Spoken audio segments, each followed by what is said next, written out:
अस्सलाम वालेकुम दोस्तों, मैं हूं तनवीर अहमद। इस पार्ट 2 में लोकेशन ऑफ स्टैंड पाइप और होज कनेक्शन में हम समझने जा रहे हैं जो क्लास 1 का ट्रेवल डिस्टेंस है, और आपको आसान लफ्ज़ों में वो समझ में भी आ जाएगा क्योंकि वो एक टेबल की फॉर्म में बनाया हुआ है। और इसके अलावा क्लास 2 और क्लास 3 को भी मैं एक्सप्लेन करूँगा जो NFPA 14 में स्टैंड पाइप और होज कनेक्शन की लोकेशन के बारे में बताया गया है। तो आइए वीडियो को शुरू करते हैं।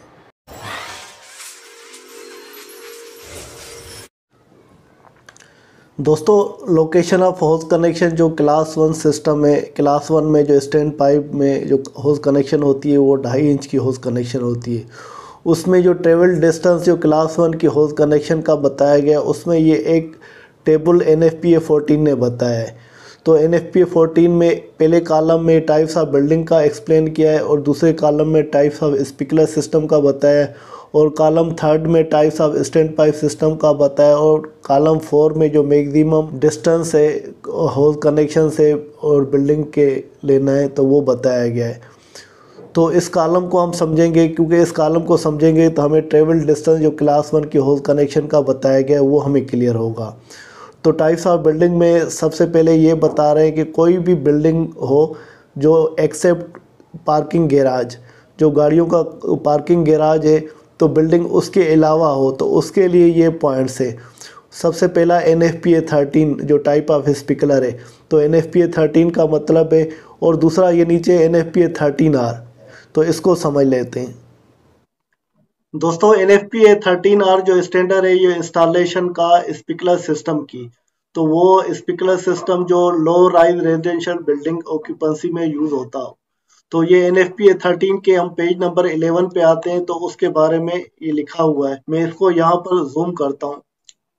दोस्तों, यहाँ पर देखें चैप्टर 1 एडमिनिस्ट्रेशन में इसके स्कोप में ये दिया गया है कि ये स्टैंडर्ड जो कवर करता है डिजाइन और इंस्टॉलेशन का जो ऑटोमेटिक स्प्रिंकलर सिस्टम होते हैं, तो वो प्रोटेक्शन के लिए यूज होते हैं जो फायर हैजर्ड के लिए, और रेजिडेंशियल ऑक्यूपेंसी में यूज होते हैं जो रेजिडेंशियल की बिल्डिंग हो, और उस 4 स्टोरीज हाइट की जो बिल्डिंग के अंदर हो, और उसकी जो हाइट है वो एक्सीड नहीं करे, माना 60 फुट से ज्यादा उसकी हाइट नहीं हो, या 18 मीटर से ज्यादा उसकी हाइट नहीं हो जो ग्रेड लेवल से।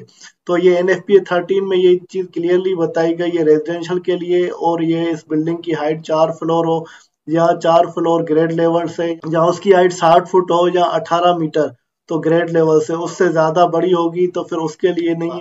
अगर आपको बाकी बड़ी बिल्डिंग के लिए जो स्टैंडर्ड यूज करना है वो NFPA 13 स्टैंडर्ड है। NFPA 13 स्टैंडर्ड जो है इंस्टॉलेशन ऑफ स्प्रिंकलर सिस्टम है। वो स्प्रिंकलर सिस्टम वो स्प्रिंकलर होंगे जो भी बड़ी बिल्डिंग्स होगा जो NFPA 13 की कंडीशन जिसमें मीट नहीं कर रही, तो उसके लिए हम NFPA 13 स्टैंडर्ड को यूज करेंगे। तो NFPA 13 में यहाँ पर ये देखें तो टाइप्स ऑफ स्टैंड पाइप बताए गए हैं। इसमें automatic wet stand pipe system आ जाता है, automatic dry stand pipe system आ जाता है, semi automatic dry stand pipe system आ जाता है, manual wet stand pipe system आ जाता है, और manual dry stand pipe system आ जाता है।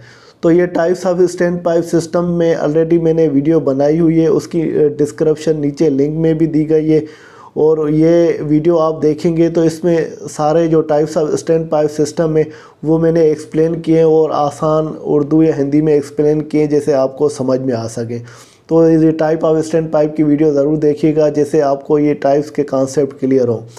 तो इसमें जो स्प्रिंकलर सिस्टम NFPA 13 आ रहा है, तो उसमें type of stand pipe system है ये, इन सब में जो मैक्सिमम अलोएबल जो डिस्टेंस है, तो कोई भी बिल्डिंग का पॉइंट है उसमें होज कनेक्शन करनी है, जो ट्रेवल डिस्टेंस आ जाता है वो 200 फीट आ जाता है जो NFPA 13 का केस में।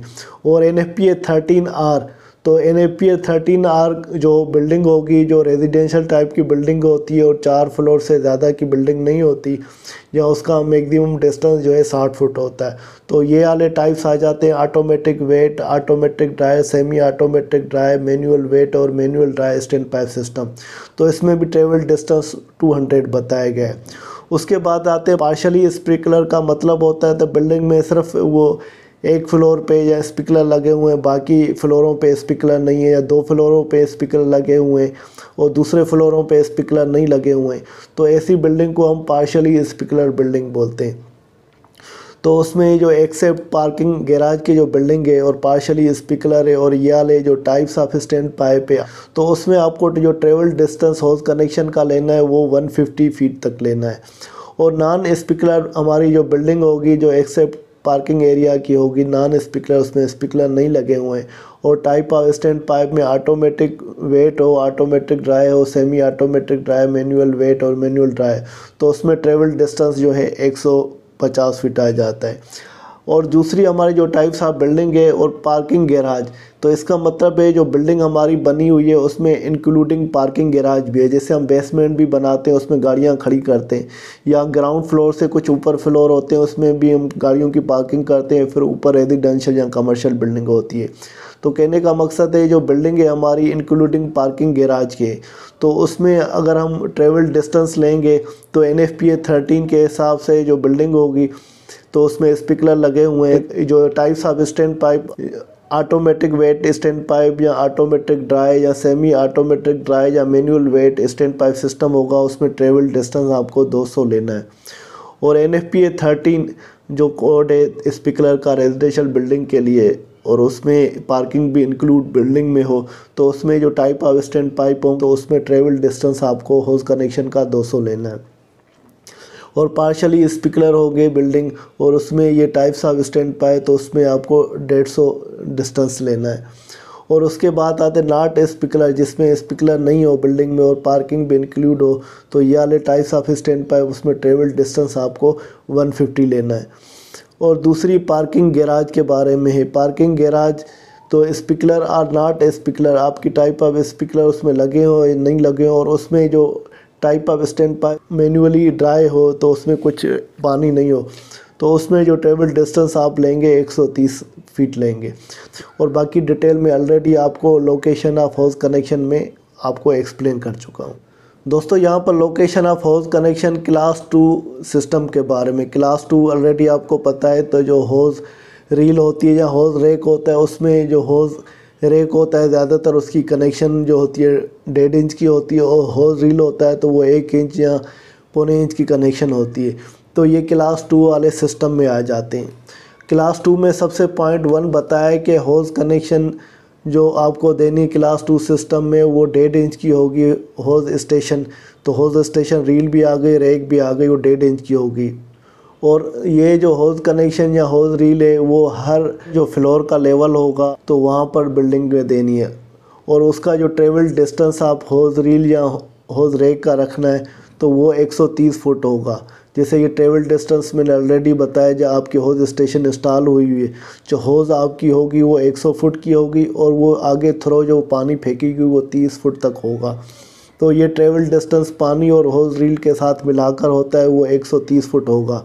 और हाउस कनेक्शन आपको देनी है 1.5 इंच की, या 120 फुट की हाउस कनेक्शन देनी है जहाँ पर 1.5 इंच से कम आपकी हाउस लगे। जैसे हाउस रील है वो 1.5 इंच से कम होती है, वो 1 इंच की होती है।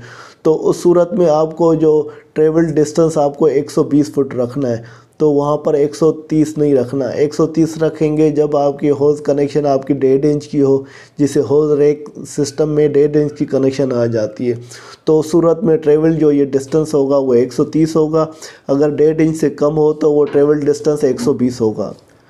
नंबर 2 पॉइंट पे आते हैं। नंबर 2 में ये बताया कि डिस्टेंस जो मेजर करना है, जो पाथ का जो ट्रेवल आपका बनता है हाउस कनेक्शन का, तो हाउस कनेक्शन से लेकर आपको जो ट्रेवल ये उसको मेजर करना है, जो एक्चुअली पाथ आपका बनता है। जैसे पाथ का मतलब है ये हाउस स्टेशन है, तो यहाँ से बाहर लगी हुई है या किसी दरवाजे से क्रॉस होकर जा रही है, तो वो आप एंगल भी कंसीडर करेंगे। ये सारी चीज़ें बिल्कुल यूँ जैसे आप हाउस सीधी लेकर नहीं आएंगे, यहाँ से लेकर इस कोने तक सीधी हाउस नहीं लेके आएंगे। जो एक दरवाज़ा आर्किटेक्चर प्लान लेआउट आपको देखना है, और एक्चुअल जो आपका जो पाथ बन रहा है वो कंसीडर करना है, ना कि आप सीधा डिस्टेंस लेकर आएँ वो 130 या 120 फुट आप कंसीडर करें।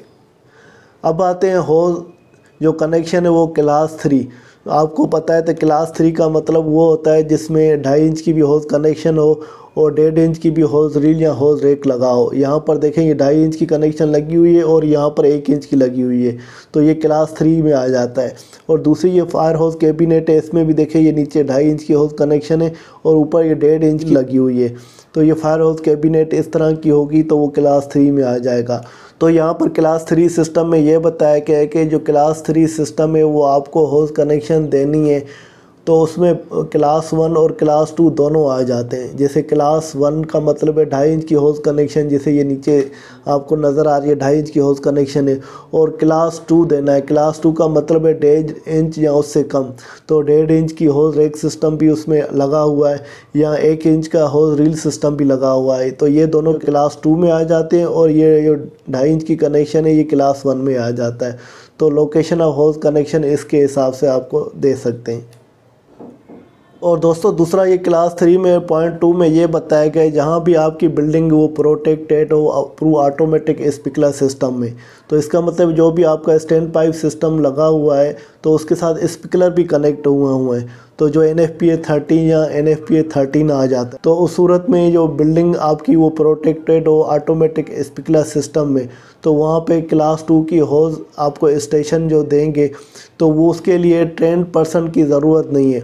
जो ये आप जो होज कनेक्शन क्लास 2 की देंगे उसमें होज रील भी हो सकती है, होज रेक भी हो सकती है, तो उसमें सिर्फ वाल आपको खोलना होता है और इसके होज को खींचना होता है, तो आप इसको ऑपरेट कर सकते हैं। इसके लिए आप जो रेजिडेंशियल है वो भी यूज़ कर सकते हैं।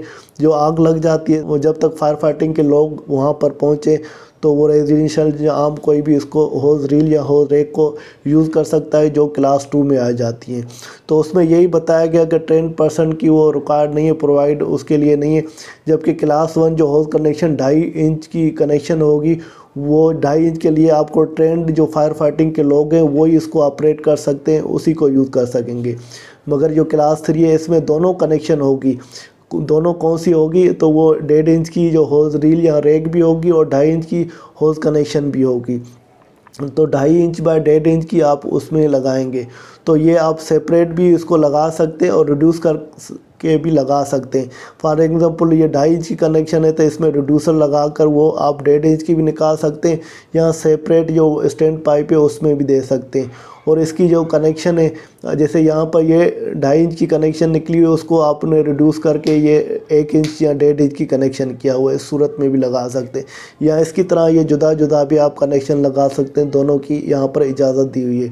और उसकी जो भी कैप है वो अटैच करनी है चेन के साथ, जो इसकी कैप होगी वो चेन के साथ अटैच होती है। इस वजह से कैप अगर कोई खोले तो वो गिर जाती है, फिर गायब हो जाती है, तो इस वजह से वो चेन के साथ इसमें कैप दी जाती है। और क्लास 3 में थर्ड पॉइंट ये बताया गया ट्रेवल जो डिस्टेंस उसकी लिमिट वो अप्लाई नहीं होगी क्लास 3 के लिए। क्लास 3 का मतलब है उसमें 2.5 इंच की भी कनेक्शन हो और 1.5 इंच की भी कनेक्शन हो। और नंबर 4 पॉइंट में जो क्लास 3 है उसके लिए ये बताया गया है जो क्लास 3 सिस्टम आपको इंस्टॉल करना है विदाउट होज़, क्योंकि अगर आपको क्लास 1 की होज़ कनेक्शन देनी है तो वो बग़ैर होज़ की देंगे तो वो आप देखें यूज़ नहीं करेंगे, वो फायर फाइटिंग के लोग यूज़ करेंगे जो फायर फाइटर होते हैं। तो उनके पास ये सारे इक्विपमेंट या सामान मौजूद होता है, वो अपनी होज़ वगैरह नोज़ल लाकर इसके साथ कनेक्ट करेंगे। हमारे पाकिस्तान में फायर होज़ स्टेशन दी जाती है क्योंकि वहाँ पर एक सिस्टम प्रॉपर ऑर्गेनाइज नहीं है, तो होज़ भी अवेलेबल नहीं होती हमारे फायर फाइटर को, या नोज़ल या जेट नोज़ल भी अवेलेबल नहीं होती, तो वो साथ दे देते।